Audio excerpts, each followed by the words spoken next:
جب کسی کا دل اللہ اللہ میں لگ جائے، شاہ ولی اللہ فرماتے ہیں اگر کسی کا دل ایک دفعہ اللہ کہے اسے 3.5 کروڑ اللہ اللہ کرنے کا ثواب ملے۔ فرماتے ہیں کہ تیرے اندر 3.5 کروڑ نسیں ہیں، دل نے ایک دفعہ اللہ کری 3.5 کروڑ نسیں گونج۔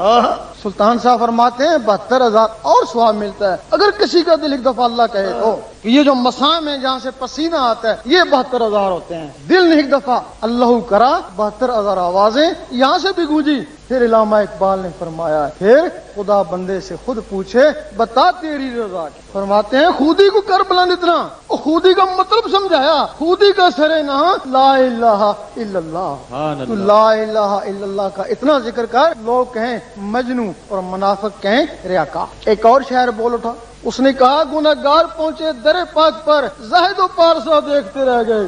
بھائی یہ کون سا تک ہے کہ زاہد و پارسا دیکھتے رہ جائیں اور گنہگار در پاک پر پہنچے؟ جب کوئی زاہد و پارسا نیکی کرتا ہے تو کرامن کاتبین اس کی فائل پہ نیکی لکھتے ہیں، اور نیکیاں کرتا ہے، نمازیں پڑھتا ہے، اس کی فائل پہ لکھتے رہتے ہیں۔ ادھر اس کا دل خالی ہے، اس دل میں تھوڑا سا تکبر آ جاتا ہے۔ ادھر فائل نیکیوں سے بھر گئی، ادھر دل تکبر سے بھر گیا۔ جب تکبر آتا ہے تو اس کے بھی دوست ہیں، ہرس ہے، حسد ہے، بخل ہے، وہ بھی اس دل میں آ جاتے ہیں۔ اب اللہ تعالیٰ کبھی کبھی اس مخلوق کو دیکھتا ہے، وہ داڑھیوں کو نہیں دیکھتا، وہ فائلوں کو نہیں دیکھتا، وہ دلوں کو دیکھتا ہے۔ جب اس عابد زاہد کا دل دیکھا، تکبر سے بھرا پایا، اللہ تعالیٰ اس سے بیزار ہو۔ ادھر وہ جو گنہگار تھا وہ در پاک پہ کیسے پہنچ گیا؟ اس نے جب گناہ کیا تو وہ فائل پہ گناہ لکھ دیا کرامن کاتبین نے، اور ایک دبا اس کے دل پہ لگا دیا۔ کیا ہوا کہ گناہوں سے فائل بھی بھر گئی اور اس کا دل بھی سیاہ ہو گیا۔ جب فائل پہ لکھا تو دل پہ دبا کیوں لگایا؟ وہ اس وجہ سے کہ اگر کسی نبی ولی کو ضرورت پڑی تو فائل بھیج دیں گے، اگر اللہ کو ضرورت پڑی دیکھنے کی تو وہ دل کو دیکھ لے گا۔ وہ گنہگار، وہ عاجز تھا، وہ کسی ولی کی چوکٹ پہ جا جھکا۔ عابد زاہد تو نہیں جھکتا ہے، وہ تو نماز پڑھتا ہے، اللہ کے حضور کھڑا کرتا ہے تو تان کے کھڑا ہوتا ہے، جھک کے اس کو اس وقت بھی نہیں جھکتا ہے۔ جب وہ کسی ولی کے چوکٹ پہ جھکا تو ولی نے اس کو وہ نسخہ بتا دیا جس سے دل صاف ہو جاتے ہیں۔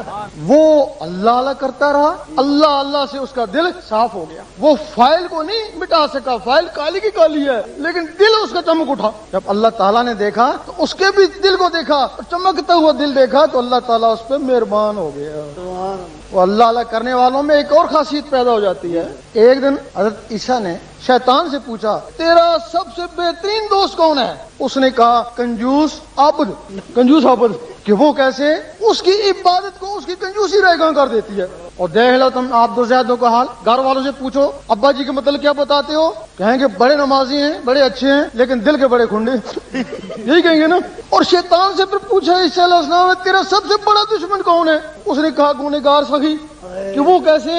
اس کی سخاوت اس کے گناہوں کو جلا دیتی ہے۔ سبحان اللہ۔ جب کوئی یہاں تک پہنچ جاتا اس کا نفس بھی پاک ہو جاتا ہے، اس کو نور بولتے ہیں۔ اب یہ نور ہو گیا، اگر وہ عالم بھی ہے، قرآن بھی پڑھتا ہے، پھر وہ نور علل نور ہو گیا۔ اس وقت وہ قرآن کے قابل ہوا۔ قرآن مجید فرماتا ہے کہ ہدی للمتقین، ہدایت کرتا ہے پاکوں کو۔ اب وہ پاک ہو گیا، اب اس کو بھی ہدایت ہوئی اور اس کے ذریعے ہزاروں لوگوں کو بھی ہدایت ہوئی، اور اسی نے کافروں کو مسلمان بنایا، اسی عالم نے۔ اور اس عالم کی توہین دین اسلام کی توہین، اس کی توہین دین اسلام کی توہین ہے۔ حضور پاک فرماتے ہیں اس عالم کے لیے کہ میرے عالم بنی اسرائیل کی نبیوں کی مانند